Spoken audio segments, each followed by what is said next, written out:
Let me tell you something, brother. It's raining here, man. I was walking around. I was ruminating about precons, as I'm wont to do. You know, are they worth it? Should I comment on these MH3 precons? MH3 has given us a lot to think about, dude. And during my ambulation about the community here, people are asking me, oh, hey, Nikki G, you okay, man? Tell us about the precons, brother. Nikki G, you look lost in thought. Are you doing all right? You know, Nikki G, why aren't you wearing pants, dude? Are you in trouble right now or what? No, I'm not, but I will tell you about these damn precons. Now, first question, why are there commander precons in a Modern Horizons set? I'm never going to be able to tell you that, other than they know the commander community will talk endlessly about them, they'll sell well, they'll generate buzz, as I'm doing right now, but are they worth a damn? That's what we're here to find out. And as always, like and subscribe to the channel, brother. You'll get all the skinny on cards. That's what you're here for. I have a Patreon too if you want to support the channel. Thanks to all my kind patrons out there. These decks, no matter what anyone says, aren't worth the inflated pre-order prices. I'm a big fan of precons. They help newer players get into the game. They leave room for new designs. But if you're a new player, you know, go buy one of the many cheap precons out there or wait until these drop a little bit. Or get a budget list off my Moxfield. Dude, I got $50 decks on there with better mana bases. Now, first up, we have Graveyard Overdrive. Current price is $50 or $148.87 for the collector's edition. Face commander here is Disa the Restless. 2 black, red, and a green for a legendary creature, human scout. It's a 5/6. Whenever a Lurgoyf permanent is put into your graveyard from anywhere other than the battlefield, put it onto the battlefield. Whenever one or more creatures you control deal combat damage to a player, create a Tarmogoyf token. Man, that is a nice looking token, dude. Tarmogoyf's power is equal to the number of card types among cards in all graveyards, and its toughness is equal to that number +1. This card is not bad, man, though that first ability only interacts with about 13 cards, and of course, changelings. The second ability is pretty okay. You're concentrated on combat, self-mill, wheels, discard, any of that stuff. It's interesting, but the Lurgoyf creature type needs a little more support. You need to buy a couple anyways if you want to build Disa. And the alternate commander is Koram, the Undertaker. It's the Undertaker, dude. 1 black, red, and a green for a legendary creature, human warrior. It's a 0/5. This guy gets +X/+O, where X is the greatest power among creature cards in all graveyards. When this guy attacks, each player mills a card. During each of your turns, you may play a land and cast a spell from among cards in graveyards that were put there from libraries this turn. This is pretty awesome. This brings mill shenanigans away from Dimir into Jund. This guy has no evasion, so he can be an 18/5 and still get chunked by a 1/1. The cool thing about that second ability is that you can target stuff milled from opponents' libraries. It's very narrow. It's not overly powerful. He's got his Rona mask on, dude. He's protecting his friends who have immunocompromise. Seems like a cool commander. Now let's chat about reprints. This deck boasts some very powerful reprints, among them Archon of Cruelty, amazing reanimator target, 8 mana for that bad boy, about $10. Selvala, Heart of the Wilds, amazing commander card. If you have that stupid Archon of Cruelty out there, you're effectively tapping this guy for 5 mana. Love this fella, also about $10. Chandra's Ignition, great finisher, works great in Koram and is about $5. It's a great reprint, bonkers in the right decks, great card. Now the Reaver Cleaver, 2 and a red for a legendary artifact equipment. Equipped creature gets +1/+1, has trample, and whenever this creature deals combat damage to a player or planeswalker, create that many treasure tokens. Has equipped for 3. This card was $20, will be a bit cheaper after this reprint. Not a bad inclusion, man. This is a really good card. I think it's a tad overrated in my opinion, but well worth an include as part of a precon. So that's $45 in reprints right there, and the thing is selling for $50. You know, there's some other little bulky reprints in there. Of course, it's a 100 card deck, but wait, there's more value here, brother. The Exterminator Magmark. This is 2 black and a red for an artifact creature, Phyrexian's Construct. It's a 5/3.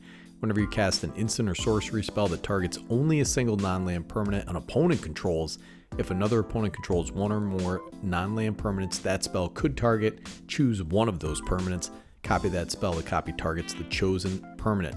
Has 1 in black, regenerate this guy. God damn, dude. I like the art on this thing. If you're running a commander that wants targeted removal, this is a solid value piece. It's great in a fight deck too. Not sure how much it's going to be worth, but it is a cool card.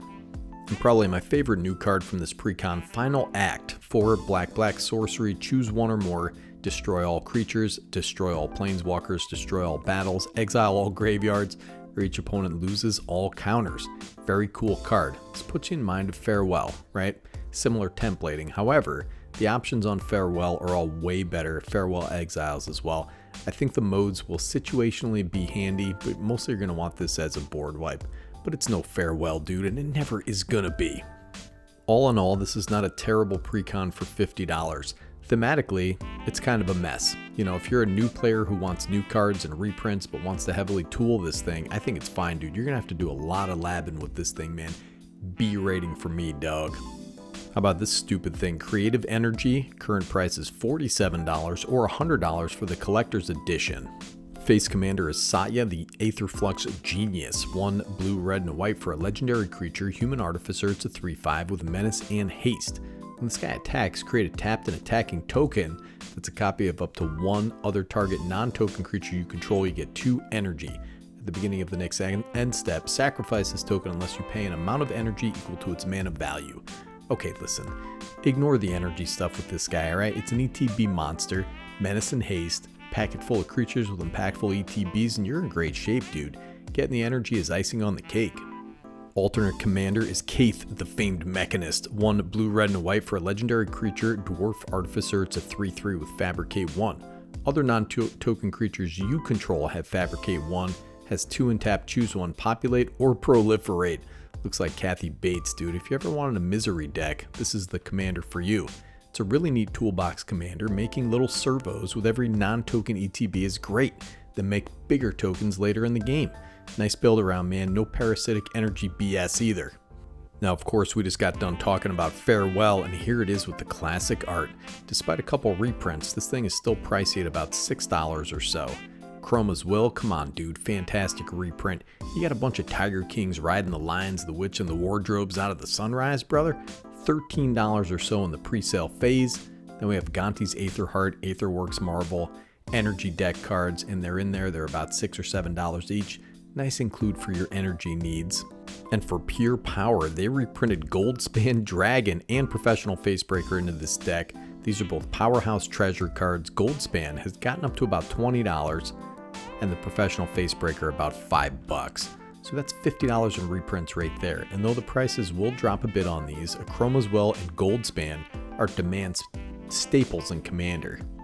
However, other than these reprints, I don't see much that I would be interested in. Salvation Colossus is a really cool card. So this is 6 white artifact creature construct. It's a 9/9 with flying, vigilance, and trample. Whenever you attack, other creatures you control get +2/+2 and gain indestructible until end of turn. It has Unearth for pay 8 energy. I don't think this card's going to break the bank in an energy deck. The Unearth may be possible a little later on.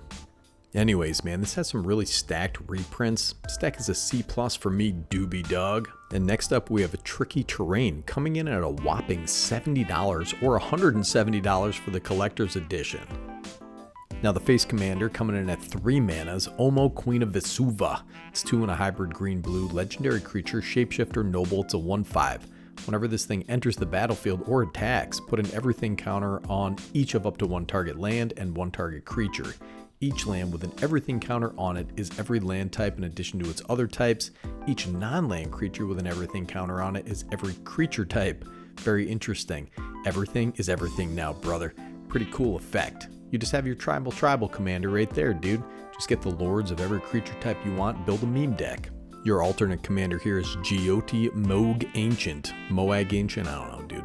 2 green and a blue for a legendary creature elemental. It's a 2/4. When this thing enters the battlefield, create a 1/1 green forest dryad land.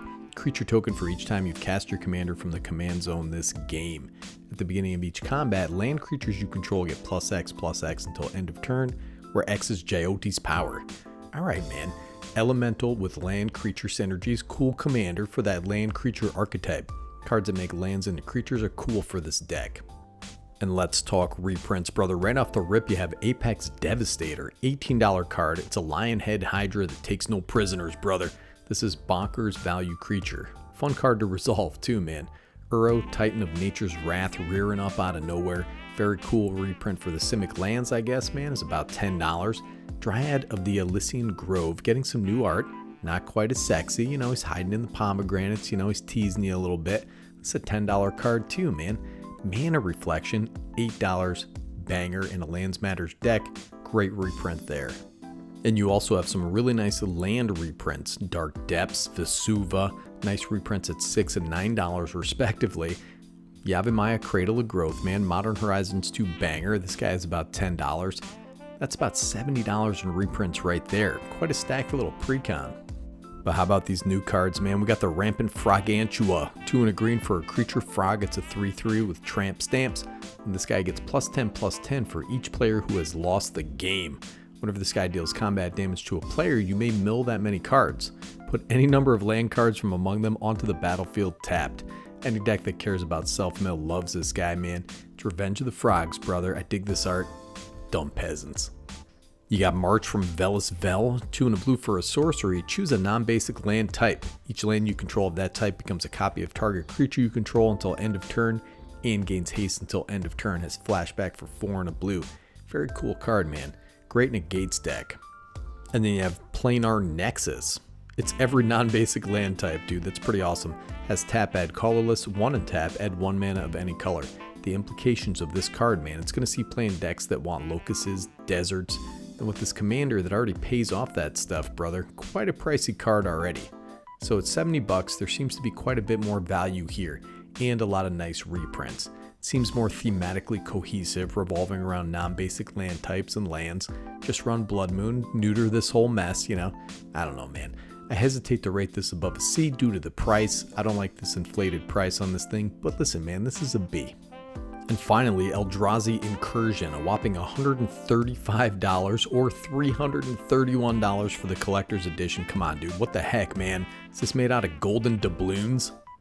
Face commander is Ukulele, the Fused Atrocity. I mean, I'm not even going to try to read this mana cost, dude. Basically, it's 5 colorless or Wooburg. Legendary creature Eldrazi, it's a 2/5 with Devoid.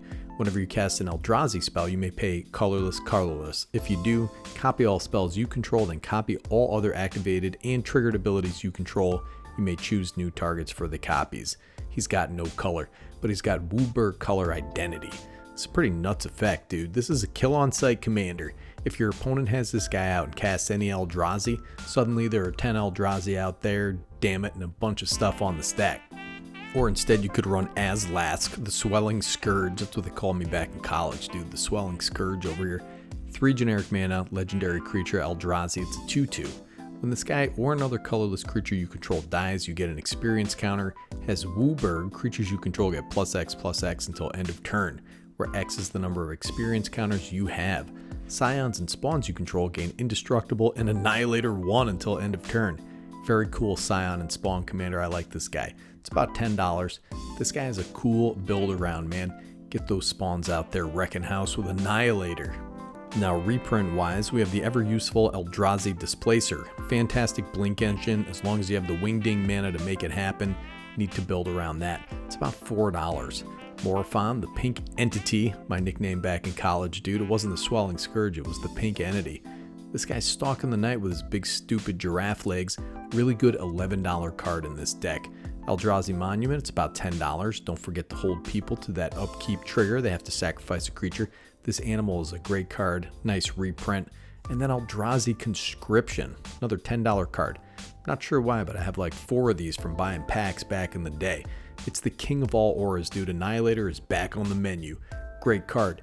And you're going to trigger Ulalek the Ukulele because it's a kindred spell. It's not a tribal spell because that offends the Minotaur tribesmen. We also have Eldrazi Temple. Card is about $7. Nice that it's in the precon. All his dust is in there too. It's only about $4. So that's about $45 in reprints. Nice. Where's the other $85 in value? Face Commander is pre-selling for about $6, and the other one, Azlask or whatever the heck it is selling for about $10. I don't know, man. I don't really see anything here worth a good goddamn. No Titans, no Void Winnower, no It That Betrays, a lot of cheap Emerge creatures.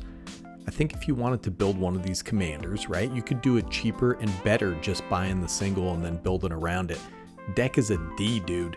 D is for doucheball. Anyways, man, I hope you enjoyed that video. Yes, I put pants on, all right? Hop in my Discord. I haven't been there too much lately. You know, I got to practice my electric guitar solos. I got to oil up my muscles, dude. It's literally what I'm going to do right after this. I got to eat a bunch of food, oil up my muscles. Definitely not eating a jar of peanut butter by myself, brother, and sitting in front of my TV. Anyways, Nikki G, Better Commander, signing off.